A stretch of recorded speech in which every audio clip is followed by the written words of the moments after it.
welcome to another edition of Kyle Meredith with.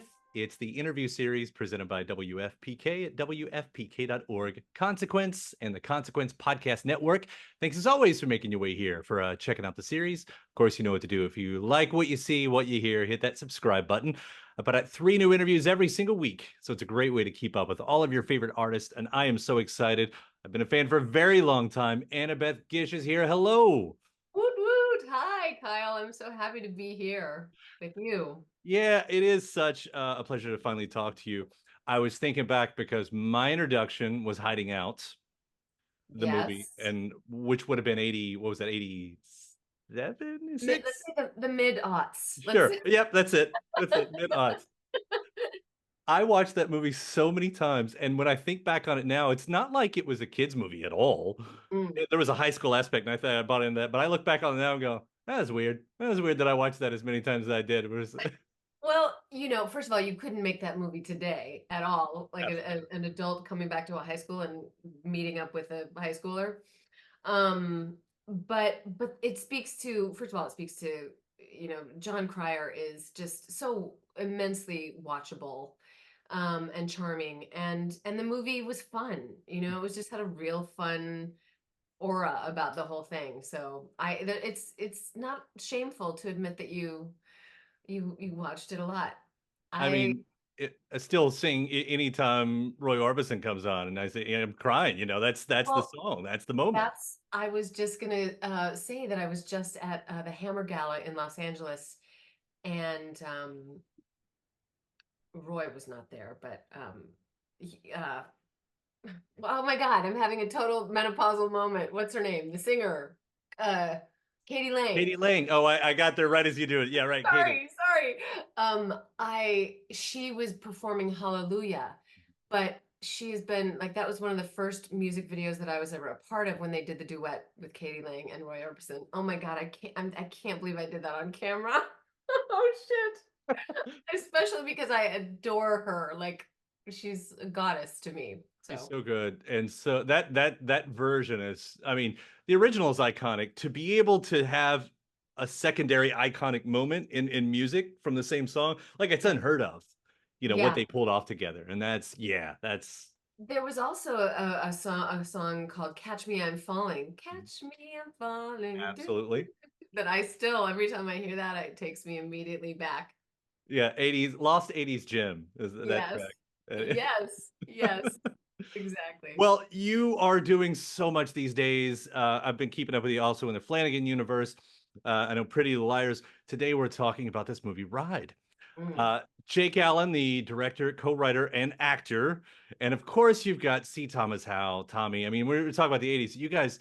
So that's what I understand. Like this is the first time you've worked together, but from the same era. Is that right?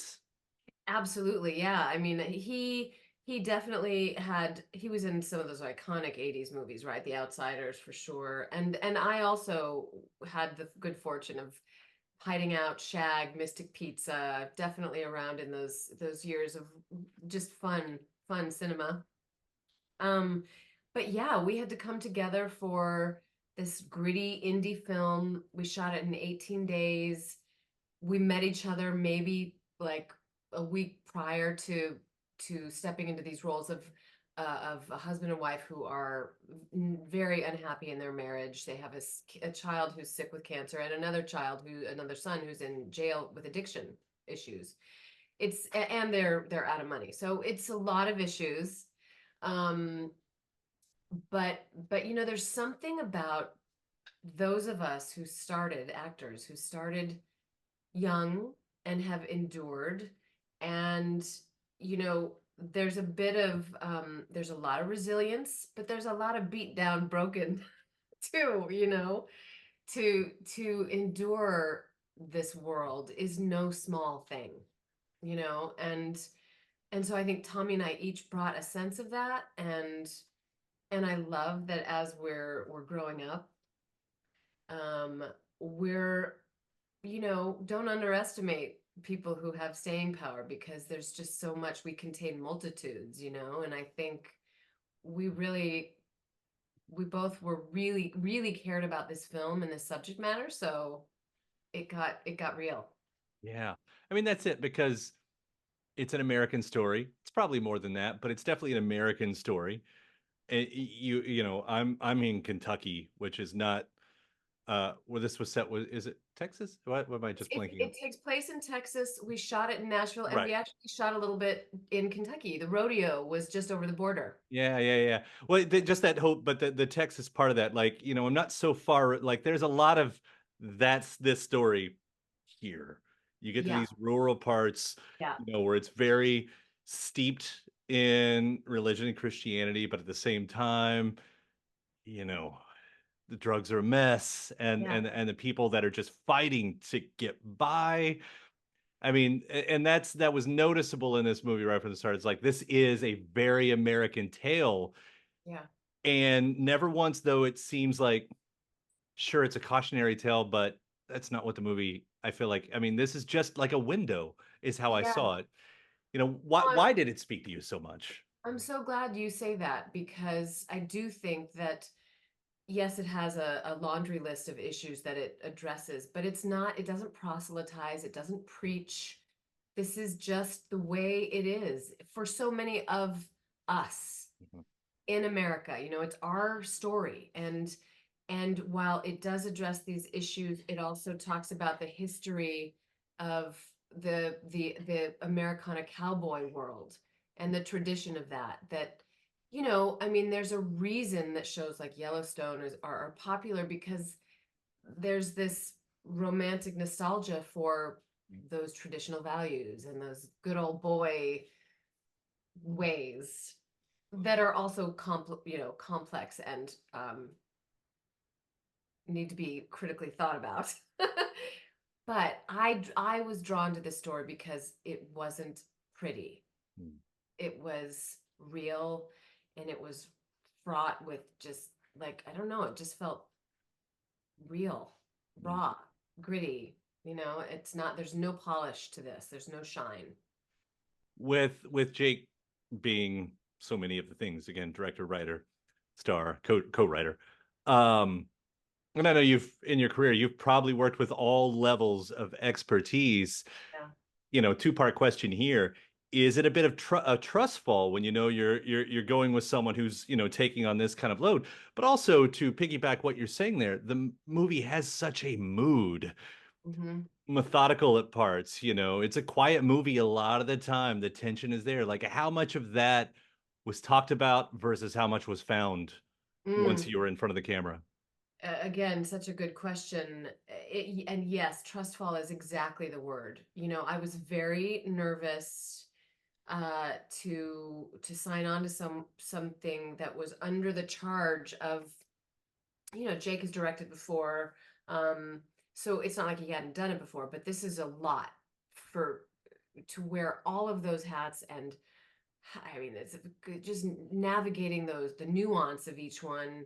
Um, Especially with you know, some older types of, you know, crotchety actors who have been around and have been directed before. But man, he yes, trust fall. We had to leap, but he showed up. I my first Zoom with him, I got the sense that he had this beautiful balance of um, confidence but humility, and he really felt like he was, you know, not going to be cocky about this was his movie. He really wanted to find it together. And it, you know, it was most interesting to me to do. We only had one scene together, he and I, Jake and I, in the prison cell. And that's that, you know, it's always hard. It's like, okay, is he going to be able to direct me while he's thinking about the narcissistic actor's approach? But he did it, you know, it was great. And I think there was just, again to your point, it was all on the page and it was a vibe and a mood and a world uh that yeah, you have to hope they get right, but I think he did. Yeah. That mood that we're talking about too, like it's not a smiley movie. No. Like even in 18 days, which is a very, very quick shoot, Yeah. like how much does that affect the job? Mm-hmm. It was a heavy movie. Yeah. It was a heavy movie to like live in, or pretend to live in the reality of like a young daughter potentially dying of cancer, and all of those situations and circumstances. But we were also, there's an undeniable energy to guerrilla filmmaking that's, everybody is pouring their passion into it. You got to run and gun, so you don't have a lot of time for ego and diva, and you just, and so there's an energy to it that makes it get, worth it, um and Nashville's a vibe too, which is so great. It was, I had a blast. I really did. It was kind of the perfect recipe for a happy creative experience. And seeing you playing the sheriff again, I mean, that's not the first time. I was looking at actually, Rose, because okay, so sheriff in Sons of Anarchy. Yeah, You got the doctor in Midnight Mass. Of course, yeah. there's the therapist in Pretty Little Liars. Like these are all voices of authority to a Mm-hmm. certain degree. Yeah. Coincidence, or is that something you find yourself leaning toward? It's something I've grown into, Uh-huh. certainly. When I was younger, a lot of the roles that I was playing were very earnest, uh, salt of the earth, homegrown, which I was. I grew up in Cedar Falls, Iowa. But yes, I think I've leaned toward more of those roles. I've also, I have two teenage sons, so I have to have some authority around around my house. Um, and again, like, just lasting endurance breeds a certain kind of confidence, even if, you have to fake it. Definitely, like, wearing the belt, the gun belt, and the uniform and everything. It's hard to take a bathroom break if you have to go to the bathroom. Just, it's a lot to unload. I've talked to certain actors, especially ones that have had, the luxury of longevity. Mhm. Just Russell Crowe was on here. He was talking about how he took the Pope's Exorcist role, which came out recently, because he had never done the Yeah, horror movie. yeah. And for you, and again, looking at so many things, like for you, do you have a checklist like that? Because I don't know if you've ever done something like this. This is not a Western per se, it's the bull riding, but the cowboy culture is there. Like, do you have that still where you're like, yes, I want to do this because of that? Oh yeah. Oh yeah, definitely. I mean, I did do, a long time ago, I did a movie with Angelina Jolie and Dana Delaney, a television movie in the early 90s called True Women, that we shot in Texas. So it was pre-cool cowboy culture, but amazing. I do love that world. There's something that I love deeply about the ethos of a Western. Mhm. And yes, I wanted to film something like this with a cowboy hat for sure. Yeah. Now, you're not in any of the bull riding scenes, but there is a picture of you at the rodeo with Jake. Yep. Did you get on anything? Hell no, no, So no. just the cowboy hat, but not the bull. No, no, yes, correct. First of all, bull riding is a completely different thing. It's, those stories when, about actors who say, "Oh, sure, I can ride a horse," or "Sure, I can da Right. da da da." You can't fake that. And so, no, I know better. That's, with my authority, I can confidently say I don't bull ride. It's not in my repertoire. It's probably decisions like that have allowed you to last for so long. True. But that's it. Like when you have decades in the industry, like what's important? What's important to know? Mm, It's so many people, for so many different reasons, right? It shakes mhm. off at some point.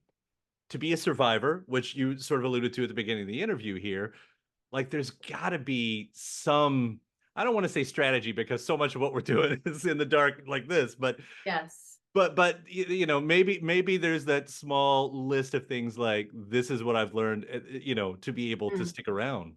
mm. I think about it a lot, because I started when I professionally when I was 13. I'm 53 now. That's a long time, and I don't take any of it for granted. But it has been hard as hell. It is not, I mean, I've I have I've also worked hard as hell on having a really balanced life. I have two kids. I'm married for 20 years. Most of my world is intact, and substantial. Um, but it's not like I'm saying no to these, huge tentpole movies that I'm like, no, I think I'll pass. It's not where I'm at. I mean, there's a lot of uh heartbreak that comes into having a 35-year career. Um, and I think now at this point, I just kind of look at my career as a patchwork quilt that's just, you look at some of those things and you say, oh, well, maybe there's that square, that quilt piece that's, I wish that went away. But you do have to take jobs to pay the bills. Hmm. You have to take jobs, but there's also something too that I've always had with my creative process that, as long as you keep filling the bank with your own creative life and the love for the art is still there, which it is, then it regenerates, Like I love being on sets. I love working on movies and I just love the collaborative industry. So I still have a lot of energy and optimism about it. Yeah. Well, I mean, what are the odds? And I get this question thrown at me on, for the music side of my life from people. Like, what are the odds that the thing you liked at 13 is still the thing that you like now? There's so much, like, we grow and we change, and I say this, like, how lucky am I? Like, how lucky are you that that's stuck and you have a passion for it? Oh my gosh. Yes. Again, I referencing my teenage sons, it's a different time. It's like what, the path of how do you find your bliss? How do you build a life and make a living of something that brings you joy? It's a very I don't take it for granted at all. Yeah. And even seeing, like, a movie like this, I would guess this is working out of Hollywood, in the big, like, because we're in this, it looks like we're coming into another great moment for indie movies. People will reference the 90s, Yeah. and that era, Yeah. and for that seemed to be for very natural reasons, while this might be for very forced reasons, pandemic and striking and all that stuff. But yet here we are, like, to do a movie like this, Yeah. a smaller movie, but still, like, Oh yeah. so much heart. So yes, and the definition, how we define what is independent filmmaking these days is very broad, right? Because Sure. some independent films are $10 million nowadays, which makes no sense. But but my very first film that I ever did was a film called Desert Bloom, and it premiered at Sundance in 1982.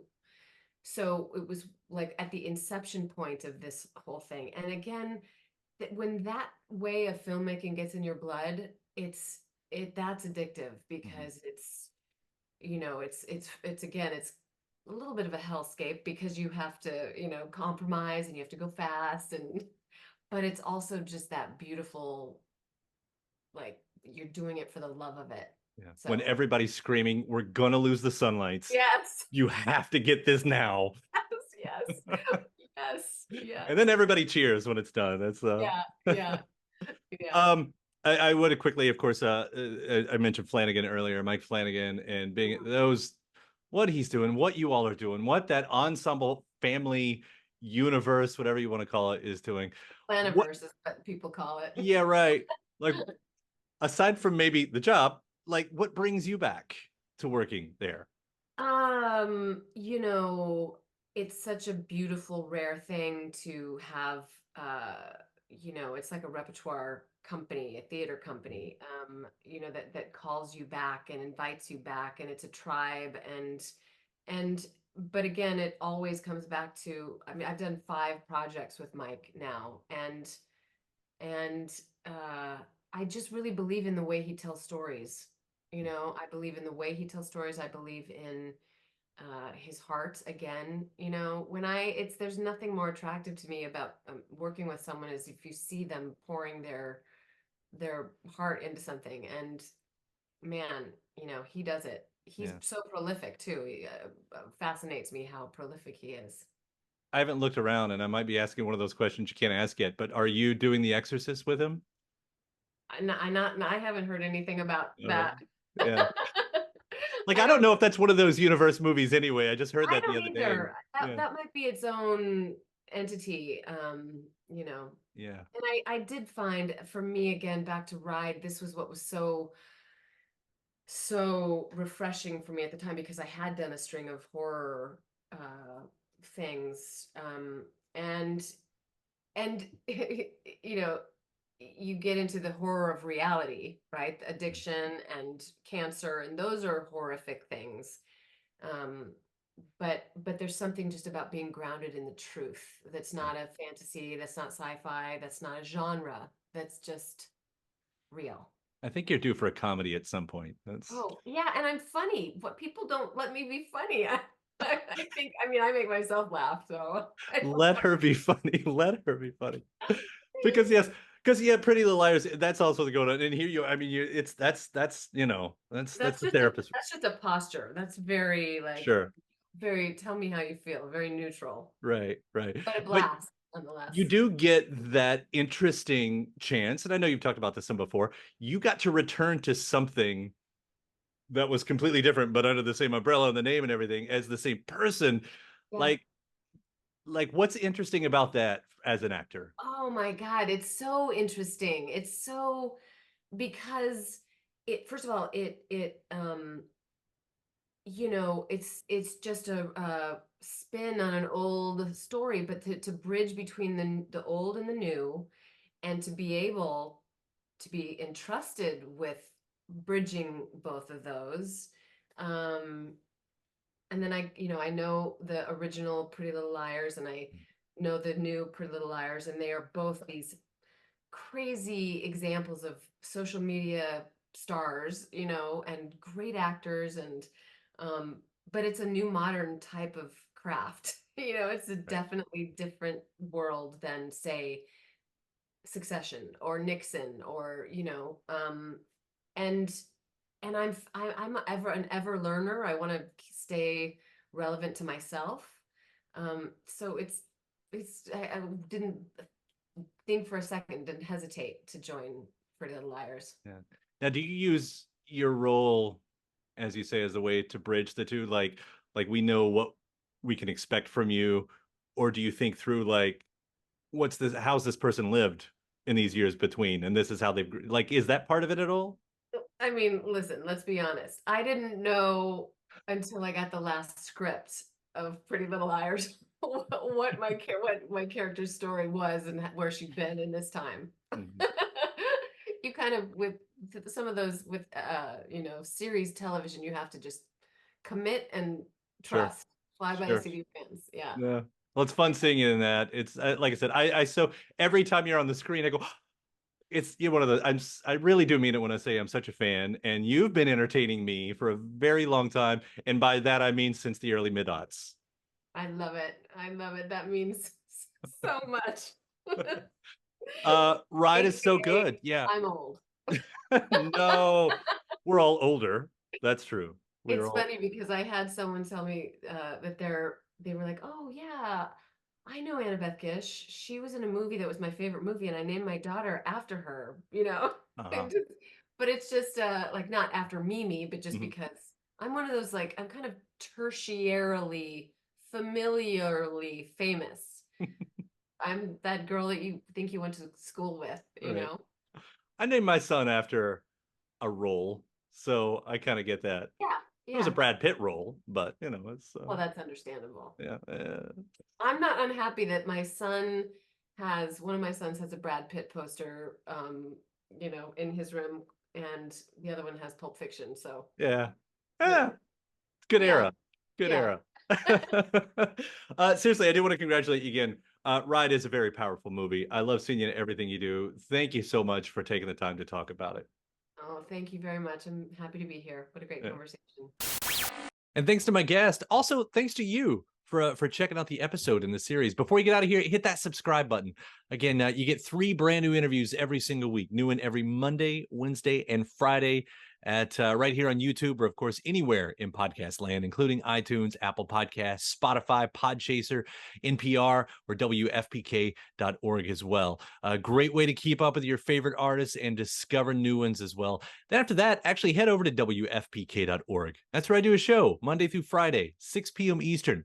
It's an hour full of song premieres, music news, anniversary spins, bonus interviews, Monday through Friday, 6 p.m. Eastern at WFPK.org. Consequence has your music and film news. You can also find me on the social media spots, Facebook, Instagram, mostly on Twitter. All three of them, the address is at Kyle Meredith. Do hope you like and follow along. That does it for another edition. I'm Kyle Meredith. I'll see you next time.